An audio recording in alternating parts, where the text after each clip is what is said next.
ಹೋಗಿರ್ತೇವೆ, ಎಲ್ಲ ಬಿಟ್ಟು ಹೋಗಲ್ಲ. ಯಾವ ಗುಡಿಗೆ ಹೋದ್ರೆ ಯಾವ ಮಠಕ್ಕೆ ಹೋದ್ರೆ ನಮ್ಮ ಮನಸ್ಸನ್ನ ನಮ್ಮ ಸಂಸಾರ ತುಂಬ್ಕೊಂಡು ಹೋಗಿರ್ತೇವೆ. ದೇವರೇ ಬೇಕಂತ ಹೋಗಲ್ಲ. ಹೊಲ ಬೇಕಂತ ಹೋಗ್ತಾನೆ, ಮನೆ ಬೇಕಂತ ಹೋಗ್ತಾನೆ, ಮಕ್ಕಳು ಬೇಕಂತ ಹೋಗ್ತಾನೆ, ಐಶ್ವರ್ಯ ಬೇಕಂತ ಹೋಗ್ತಾನೆ. ಯಾವುದನ್ನು ಬಿಟ್ಟು ಹೋಗ್ಬೇಕಲ್ಲ ಅದು ಹಿಡ್ಕೊಂಡು ಹೋಗ್ತಾನೆ. ಪರಮಾತ್ಮ ಅಂತಾನ ನೀ ಸಂಸಾರ ಮಾಡು ಬೇಡಂಗ, ಪರಂತು ಸಂಸಾರ ಬಿಟ್ಟು ಒಂದು ಹೆಜ್ಜೆ ನೀವು ಮುಂದಕ್ಕೆ ಬಂದ್ರಪ್ಪ ಅಂದ್ರೆ ನಾನೇ ಬಂದು ಕರ್ಕೊಂಡು ಹೋಗ್ತೀನಿ ಅಂತ ಹೇಳ್ತಾನೆ. ಒಂದು ಹೆಜ್ಜೆ ಇಡ್ರು ಬೇಕಲ್ಲ.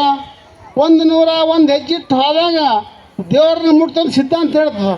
ಒಂದಲ್ಲ ಎರಡಲ್ಲ, 101 ಹೆಜ್ಜೆ ಇಟ್ಕೋತ ದೇವ್ರ ಕಡೆ ಹೋದೇವಪ್ಪ ಅಂದ್ರೆ ದೇವ್ರು ಸಿಗ್ತಂತ ಒಂದು ಸ್ಥಳ ಹೇಳ್ತದೆ. ಅದು ನಮ್ಗೆ ಒಂದು ದಿನದಾಗ 101 ಹೆಜ್ಜೆ ಅಂತ ಹತ್ತಕ್ಕೆ ಆಗಲ್ಲ. ಮತ್ತು ದೇವ್ರನ್ನ ಮುಟ್ಟಕ್ಕೆ ಆಗ್ತದೆ ಅಂತ ಕೇಳಿದ್ರೆ ದೇವ್ರ ಕಡೆ ಒಂದು ಹೆಜ್ಜೆ ಇಟ್ಟರು ಸಾಕು, 100 ಹೆಜ್ಜೆ ಇಟ್ಟು ಬರ್ತಾನೆ ನಾವು. ಒಂದು ಹೆಜ್ಜೆ ಇಡ್ರು ಬೇಕಾ ಅಂತ ಕಣ್ಣು ಶುದ್ಧ ಮಕ್ಕಳು ಮೊದಲೇ ಹೆಜ್ಜೆ. ನೀವು ದೇವ್ರ ಪೂಜೆಗೆ ಹೋಗ್ಬೇಕಾದ್ರೆ ಸ್ನಾನ ಮಾಡಿ ಮಡಿ ಬಿಟ್ಟಿಟ್ಟು ದೇವ್ರ ಪೂಜೆಗೆ ಹೋದ್ರು, ಇಲ್ಲ ಎದ್ದು ಕೂಡಲೇ ಹಿಂಗೆ ಹಾಲು ಕತ್ಕೊಂಡು ಮೈಲಿಗೆ ಬಿಟ್ಟಿಟ್ಟು ಪೂಜೆಗೆ ಹೋದ್ರು. ದೇವ್ರ ಪೂಜೆಗೆ ಹೋಗ್ಬೇಕಾದ್ರೆ ಸ್ನಾನ ಮಾಡಿ ಮಡಿ ಬಿಟ್ಟಿಟ್ಟು ಹೋಗಿ ಅನಿಸ್ತು. ನಿಮ್ಮನೆ ದೇವ್ರ ಮನೆ ಇರ್ತದೆ. ಆ ದೇವ್ರ ಮನೆಯಾಗ ಯಾರು ಸ್ನಾನ ಮಾಡಲಿ ಹೋಗ್ಬಿಡೋದು ಎಷ್ಟ ಬಂದು ಪವಿತ್ರ ಕಪ್ಕೊಂಡು ಬಂದಿರ್ತಾರ. ಸ್ನಾನ ಮಾಡಿ ಹೋಗ್ಬೇಡ, ಕಾಲು ಮನೆ ನೀರು ಹಾಕೊಂಡು ಹೋಗಂತ ಹೇಳ್ತಾರ.